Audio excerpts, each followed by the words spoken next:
Next. Oh wow. My favourite picture. అవునా? Favourite. ఆయన నవ్వు చూడండి ఎంత అంటే the way he invited me in to the party. ఇది ఎక్కడంటే సెలబ్రిటీస్ది అండ్ కాంగ్రెస్ మెంబర్స్ది క్రికెట్ మ్యాచ్ అయినప్పుడు నేను తరుణ్ మేమందరం యంగ్ హీరోస్ అన్నీ ఉన్నప్పుడు ఆ రోజు నేను రాజశేఖర్ రెడ్డి హయాంలో కాంగ్రెస్ పార్టీలో జాయిన్ అయినా. అందరూ ఎవ్వరికి చెప్పలేదు, వాళ్ళకి రాజా ఏం చేస్తున్నారు అప్పుడు, ఎందుకంటే దాదాపు చాలా మంది టీడీపీ సపోర్ట్. అవును.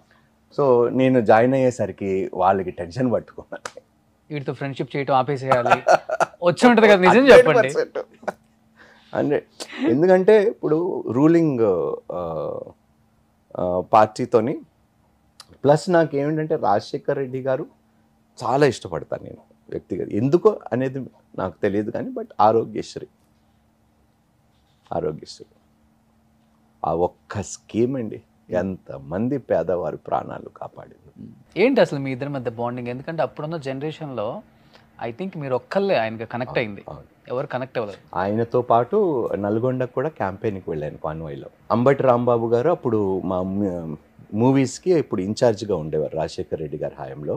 ఎవరెవరైతే క్యాంపెయిన్ చేశారో రాజశేఖర్ రెడ్డి గారు ఫామ్ హౌస్లో డిన్నర్ పార్టీ అరేంజ్ చేశారు. నాకు చెప్పలే, అంబటి రాంబాబు చెప్పలే. మరి ఎందుకు చెప్పలేదో మరి ఆ మహానుభావుడికి తెలియాలి. అది తెలుసుకొని రాజశేఖర్ రెడ్డి గారు పిలిపించి వాళ్ళ పిఏతో ఫోన్ చేసి సార్ కలవాలనుకుంటున్నారు క్యాంప్ ఆఫీస్కి రండి అంటే వెళ్ళాను క్యాంప్ ఆఫీస్కి. ఎందుకు రాలేదంటే సార్ నాకు ఇన్ఫర్మేషన్ లేదన్నారు. ఆయనకు అర్థమైపోయి ఉంటుంది. సో భుజం మీద చేసి no problem Raja, thank you, నేను చూసుకుంటానులే అన్నాడు. ఇంకా మనం ఆగుతాము, చీఫ్ మినిస్టర్ని భుజం మీద చేసి నేను చూసుకుంటా, I take care of everything అన్నాడు. కానీ ఆయన అన్నదాన్ని 2 months తర్వాత ఆయన చనిపోయాడు. అంటే ఆరోగ్యశ్రీ నచ్చిందని రాజశేఖర రెడ్డి గారికి వెళ్ళి కాంప్లిమెంట్ ఇచ్చి ఒక బుకే ఇచ్చి ఒక లంచ్ డిన్నరో చేసి రావచ్చు. ఇలా కండవా కప్పుకొని పార్టీలో జాయిన్ అయ్యారు అంటే ఏ దురుద్దేశం లేకుండా జాయిన్ అయ్యారు? నిజంగా చెప్పండి రాజా గారు. 100% అండి, 100%. I have seen life from scratch Roshan. Okay, right. ఒక ఫ్యామిలీలో ఒక పేరెంట్స్ని కోల్పోతే సమాజము సొంత కుటుంబము ఏ విధంగా చూస్తుందో నాకు అనుభవం ఉన్నది. Okay, right. You are useless in the sight of the society and in your own family your a burden. నీ సొంత కుటుంబానికి నువ్వు భారము, సమాజానికి నువ్వు ఎందుకు పనికిరాని వాడివి. నేను మొన్న I think last few years back కొంతమంది వచ్చారు నా దగ్గరికి, అనాథ పిల్లలు. అన్న మాకు ఆధార్ కార్డ్స్ రావటం లేదన్న, ప్రభుత్వం మాకు ఆధార్ కార్డ్స్ ఇవ్వటం లేదన్న. ఏడుపు వచ్చేసింది నాకు, ఎందుకంటే వాళ్ళకి గుర్తింపు లేదు కాబట్టి. ఎవరు పేరు పెడతారు ఆధార్ కార్డులో? ఎవరు తండ్రి, ఎవరు తండ్రి? అమ్మా నాన్న లేని ఐడెంటిటీ. ఆ మాట అనేసరికి చాలా బాధపడ్డా. I know the pain they are going through. ఈరోజు మీరు వెళ్ళండి ఆర్ఫనేజెస్లో అడగండి, మీ ఐడెంటిటీ ఏంటిరా అంటే వాట్ ఐడెంటిటీ అండి, ఎవరు మనల్ని గుర్తిస్తున్నారు అనాథుల్ని? అదే అంటున్నాను, కొన్ని మంచి కాన్సెప్ట్స్ మీరు చేయండి, హార్ట్ టచింగ్ రోషన్. వాళ్ళ పెయిన్ ప్రజలకి తెలియాలి. ఆడపిల్లలు పాపం ఎంత బాధపడుతున్నారో తెలుసా. ఆధార్ కార్డు దొరకటం లేదన్న, మాకు చాలా ఇబ్బంది పడుతున్నారన్న ఆధార్ కార్డు కోసం ఆర్ఫన్ పీపుల్కి. కనీసం ఆయనతో కలిసి పని చేస్తే ఏదో ఒక మేలు చేయగలుగుతాను, ఏదో ఒక మంచి చేయగలుగుతాను, అంతే, వేరే ఏ ఉద్దేశం లేదు. బట్ ఆ టైంలో పార్టీలో జాయిన్ అవ్వటం పెద్ద విషయం. మీరు అన్నట్లుగానే మీ కొలీగ్స్ అంతా వామ్మో ఏదో పెద్ద మార్పులే ఉన్నాయి. సో రాజా ఇంకా మనకు అన్నాడు మేబీ ఎవ్వరు చేయలేని ధైర్యం నేను చేశాను. MP, cabinet minister, state minister అన్న ఊహాగానాలు ఉంటాయి అప్పుడు. ఎందుకంటే ఆ టైంలో చాలా ఈజీ, ఇప్పుడు చాలా కష్టంగా ఉంది. కానీ ఇప్పుడు ఒక సెలబ్రిటీకి నువ్వేంటి అనేది కన్నా కూడా నువ్వు ఎంత ఇస్తావు అనే రాజకీయాలు వచ్చేసాయి ఇప్పుడు.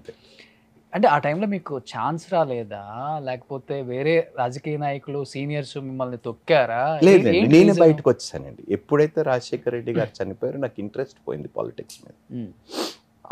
దాని తర్వాత ఎప్పుడు అంటూ ఉంటాను నేను, మళ్ళీ అంత కరిష్మా ఉన్న లీడర్ని నేను ఇప్పుడు వరకు చూడలేదు. బహుశా చూస్తానో లేదో కూడా నాకు తెలియదు. ఒక హుందాతనం ఉండేదండి.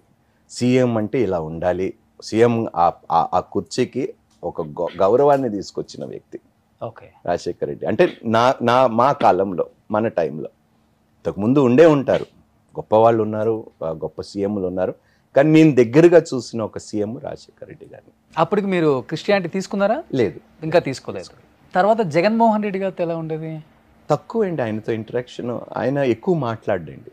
ఓకే. జగన్మోహన్ రెడ్డి గారు ఎక్కువ మాట్లాడరు, ఎక్కువ టైం కూడా స్పెండ్ చేయరు ఎవరితో. సో ఆయనతో ఇంటరాక్ట్ అయింది తక్కువ. ఓకే. నాకు నేను చెన్నైకి షిఫ్ట్ అవుతున్నానని చెప్పినప్పుడు, ఆయన దగ్గరికి వెళ్ళినప్పుడు ఆయనే స్వయంగా వాళ్ళ కజిన్ అనిల్ రెడ్డికి ఫోన్ చేసి, చెన్నైలో ఉంటారు, రాజా వస్తున్నాడు చూసుకో అని చెప్పాడు అనమాట. సో నేను చెన్నైకి వెళ్ళినప్పుడు అనిల్ రెడ్డి గారిని కలిశాను. బట్ అంటే నథింగ్ హ్యాపెండ్ దేర్.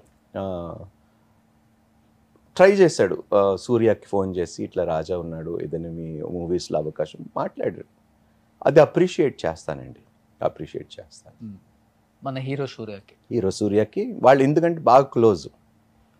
జగన్ వాళ్ళ ఫ్యామిలీ, అనిల్ రెడ్డి అన్న అండ్ సూర్య వాళ్ళ క్లోజ్. సో సూర్యకి నా ముందే ఫోన్ చేశాడు, ఇట్లా వచ్చాడు, చాలామంది ప్రొడ్యూసర్స్ని పిలిచాడు, ఇట్లా తమిళ్ మూవీస్లోని ఆఫర్స్, ఇప్పుడు తెలుగులో చేయటం లేదు, తమిళ్ మ్యారేజ్ అయినప్పుడు తమిళ్ మూవీస్లో ఆఫర్స్ ఏమైనా ఉంటే చెప్పండి.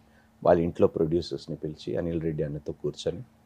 యా, ఇప్పటికి ఆ ర్యాప్ ఉందా ఫ్యామిలీ? తక్కువ అండి, తక్కువ. యా, ఇప్పుడు సీఎం అయిన తర్వాత నేను కలవలేదండి ఆయన్ని.